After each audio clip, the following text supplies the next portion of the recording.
અને છેલ્લી મોટી વાત અને પાંચમો મોટો વિચાર એ તમારા ભગવાન પ્રત્યેની શ્રદ્ધા અને ભગવાન પ્રત્યેની ભક્તિ છે. તમે એમ ન માનતા કે અમે સંત છીએ આ વાત કરીએ છીએ. As I tell you, I am a man of science અને મેન ઓફ સ્પિરિચ્યુઆલિટી. હું વિજ્ઞાનથી પણ વાત કરીશ અને અધ્યાત્મની વાત કરીશ. તમે બેઠા છો તમારામાંથી નાસ્તિકમાં નાસ્તિક પાસે જે નાસ્તિકપણાનો પ્રશ્ન હોય ને મારી પાસે લાવજો. હું તમને 15 મિનિટમાં વૈજ્ઞાનિક દ્રષ્ટિકોણથી તમને લોજિકલી સાબિત કરીશ કે વિજ્ઞાને આજે અધ્યાત્મની કેટલી સાબિતી આપી છે.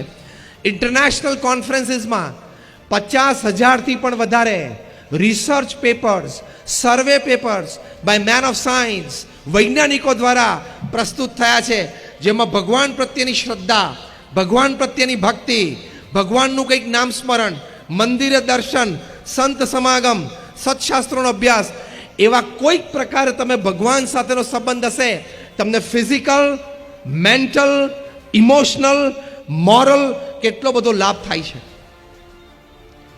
આપણા સત્શાસ્ત્રોમાં જે વાતો લખી છે ને બધી વિજ્ઞાને સાબિત કરી છે. એટલે કોઈ અત્યારે બોલી શકે એમ નથી કે આ વાત તો ઠીક છે ને આ વાત તો ખોટી છે ને આમાં કોણે જોયું છે ને. એ જે બોલે છે ને એ અજ્ઞાન છે, એને માહિતી નથી અને કાં તો અહમથી બોલે છે. તમને જે વાત અધ્યાત્મની ખોટી લાગતી હોય ને એ તમે મારી પાસે લાવજો. એ વૈજ્ઞાનિક દ્રષ્ટિએ સાબિત થઈ ગઈ છે એ હું તમને લોજિકલ પ્રૂફ આપીશ. આપણા સત્શાસ્ત્રોમાં ભગવાનનું નામ સ્મરણ, તમે ભગવાન રામમાં માનતા હોય, ભગવાન કૃષ્ણમાં માનતા હોય, ભગવાન મહાવીરમાં માનતા હોય, ભગવાન સ્વામિનારાયણમાં માનતા હોય, જે પણ ભગવાનના સ્વરૂપમાં તમે માનતા હો, બધા એક છે. એનું તમે નિત્ય 10-15 મિનિટ પણ નામ સ્મરણ કરો તો તમને શું લાભ છે તમને ખબર છે? હવે હું તમને સાયન્ટિફિક વાત કરું. જીવંત જીવન જીવવા માટે આ સર્વોચ્ચ વિચાર. હું તમને બધા નામ પણ આપીશ, તમે ગૂગલ પર જઈ શકો છો, એ યુનિવર્સિટીની વેબસાઇટ ઉપર પણ જઈ શકો છો.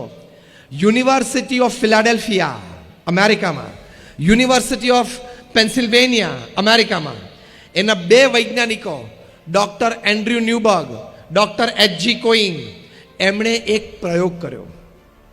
પ્રયોગ એવો હતો કે આખા અમેરિકામાંથી 4,000 લોકોને ભેગા કર્યા, 1,000-1,000ના 4 ગ્રુપ કર્યા. પહેલું ગ્રુપ હતું 4 થી 12 વર્ષના બાળકો, બીજું ગ્રુપ હતું 12 થી 22 વર્ષના તરુણો અને યુવાનો, ત્રીજું ગ્રુપ હતું 22 થી 60ના બધી ઉંમરના, જે બૌદ્ધ આપણા જે બેઠા છે 22 થી 60ની ઉંમરના, ચોથું ગ્રુપ હતું 60 to 80, 60 થી 80ના એટલે કે રિટાયર્ડ અને વૃદ્ધ લોકો. આ 4 ગ્રુપ એમણે 1,000-1,000ના બનાવ્યા. પછી સાયકોન્યુરો સોફ્ટવેર્સથી એમના માઇન્ડ મેપિંગ અને MRIs થયા. એટલે એમના વિચાર અને એમના મૂડ્સ પ્રમાણે એમના બોડીમાં હાર્મોન સિક્રિશન્સ ચેક કરવામાં આવ્યા. પછી એ લોકોને કહ્યું કે તમે જે પણ ભગવાનમાં માનતા હોય ભગવાનનું તમે 12 મિનિટ નામ સ્મરણ કરો. આંખ બંધ કરીને એ ભગવાનની મૂર્તિનું તમે નામ સ્મરણ કરજો. એ પણ એ લોકોને કરાવ્યું. 3-4 વખત પ્રયોગ કરાવ્યો. પછી કહ્યું કે બધા ઘરે જાઓ. આ બધા કોઈ એક ધર્મના નહોતા, across caste, creed, colour, religion, nationality. 8 અઠવાડિયા સુધી તમારે રોજ આ પ્રયોગ કરવાનો, because you are subject of the experiment. 8 અઠવાડિયા સુધી રોજ 12 મિનિટ ભગવાનનું નામ સ્મરણ કરવાનું. 8 અઠવાડિયા પછી પાછા એ લોકોને ત્યાં યુનિવર્સિટીના કેમ્પસ ઉપર બોલાવ્યા. 1-2 વખત પ્રયોગ કરાવી સાયકોન્યુરો સોફ્ટવેર વર્ઝન 2.0 થી ફરી વખત એ લોકોના માઇન્ડ મેપિંગ અને MRIs થયા. અને જે કન્ક્લુઝન રિપોર્ટ છે એ તમે ગૂગલ ઉપર વાંચી શકો છો. પહેલી વાત લખી કે જે 4 થી 12 વર્ષના બાળકો હતા એમને રોજ 12 મિનિટ પણ ભગવાનનું નામ સ્મરણ કર્યું તો એમના મેમરી પાવરમાં 25% વધારો જણાણો. એટલે ભગવાનના નામ સ્મરણની વાત આપણા મહાન સંતોને ઋષિમુનિઓ કહી છે, સાચી કે ખોટી? તમારા બાળકની યાદશક્તિ ઓછી પડતી હોય અને 60-65% સ્કૂલમાં આવતા હોય, ભગવાનનું નામ સ્મરણ તમે ચાલુ કરો, એની યાદશક્તિ વધે ને 80-90-95%ની રેન્જમાં આવી જાય તો તમારી માટે આનંદની વાત છે કે નહીં? તમારા પરિવાર માટે. જે 12 થી 22 વર્ષના તરુણો અને યુવાનો હતા એ લોકોએ 12 મિનિટ પણ ભગવાનનું નામ સ્મરણ શ્રદ્ધાથી કર્યું. કન્ક્લુઝન રિપોર્ટમાં લખ્યું છે કે they saw 17 to 25% increase in their will power and confidence. એટલે કે આત્મવિશ્વાસમાં 17 થી 25% વધારો જણાણો. આ ઉંમરમાં જે હોય ને 12 થી 22 વર્ષના જે તરુણો યુવાનો, એને આત્મવિશ્વાસ દ્રઢ થવો બહુ જરૂરી છે. થર્ડ એજ ગ્રુપ 22 થી 60 વર્ષના જે હતા, જે બૌદ્ધા આપણે અહીંયા બેઠા છીએ, એ લોકોને પણ 15 થી 25% વધારો પોતાની બફર કેપેસિટીમાં, એટલે the capacity two absorb shocks of life, એટલે કે જીવનમાં ઝાટકા આવે, દુઃખ આવે, એ સહન કરવાની શક્તિમાં 25% વધારો જણાણો. કારણ કે જેટલા ઝાટકા આવે આ ઉંમરમાં જ આવી જાય. હા, તો દુઃખ સહન, ઝાટકો સહન કરવાની શક્તિમાં, that is called buffer capacity, એમાં 25% વધારો.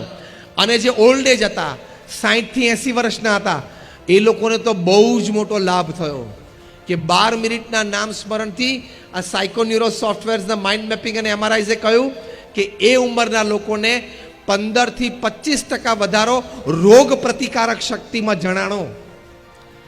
80 વર્ષે તમારી માટે મોટા મોટી મિલકત શું? સ્વાસ્થ્ય.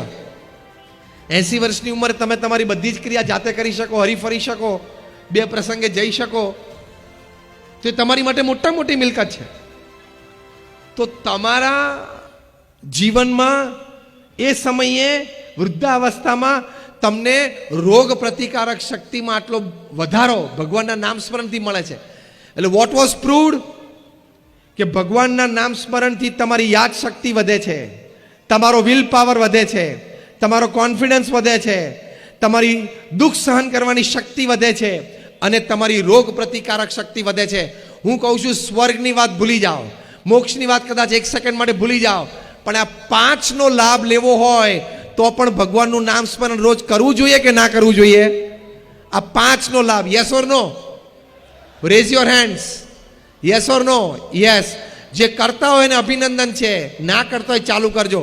આ સાયન્ટિફિક છે, મેં તમને નામ આપ્યા છે, તમે ગૂગલ ઉપર જઈ શકો છો. આવી મારી પાસે 500 વાતો છે.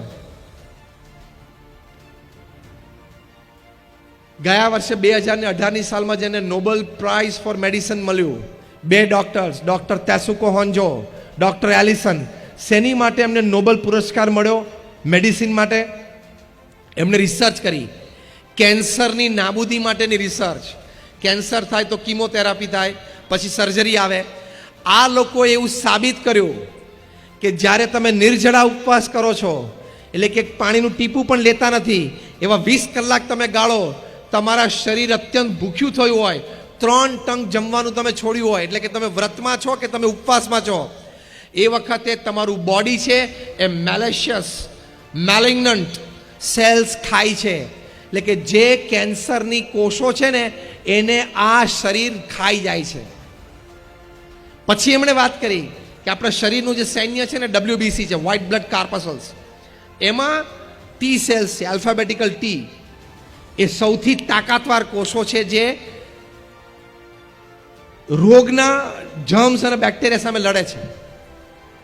એમણે કહ્યું કે એક ટી સેલમાં તાકાત છે 1,000 કેન્સર સેલને મારી નાખવા માટેની. પણ આપણી ખાવા પીવાની ખોટી આદતો, બર્ગર ને પીઝા ને ફાસ્ટ ફૂડ ને કોલ્ડ ડ્રિંક, એણે આ ટી સેલનો પાવર દાબી દીધો છે. આપણા ઉઠવા બેસવાની ખોટા સમય અને આદતો, રાત્રે 12-1 વાગ્યા સુધી જાગવાનું, સવારે 9 વાગે ઉઠવાનું, એ ખોટી આદતો, આ બધી આદતોએ આ WBCમાં જે ટી સેલ્સ છે ને, એનો પાવર દબાવી દીધો છે. પણ પાછો એ પાવર તમારે જાગૃત કરવો છે. યસ ઓર નો? તો ડોક્ટર તેસુકો હોન્જો, આ હું નામ સાથે બોલું છું, તમે ગૂગલ ઉપર જઈ શકો છો. અને ડોક્ટર એલિસને કહ્યું કે વર્ષમાં 20 દિવસ પણ તમે 20 કલાકનો નિર્જળા ઉપવાસ કરો તો આ ટી સેલ્સ પોતાના પાવર ઉપર આવી જાય. એક ટી સેલ 1,000 કેન્સર સેલને મારી શકે. તમને ક્યારેય કેન્સર ન થાય, કેન્સર થવાની લિસ્ટ શક્યતાઓ તમારા જીવનમાં આવી જાય. સાયન્ટિફિક. તો આપણા મહાન ઋષિમુનિએ આ તપની જે વાત કરી છે, સાચી કે ખોટી? મેં કહ્યું મારી પાસે આવી 500 વાતો છે, વિષય જુદો છે એટલે વધારે નથી જતો, પણ અધ્યાત્મની બધી વાતો સાચી છે, તમામ હકીકતો સાચી છે.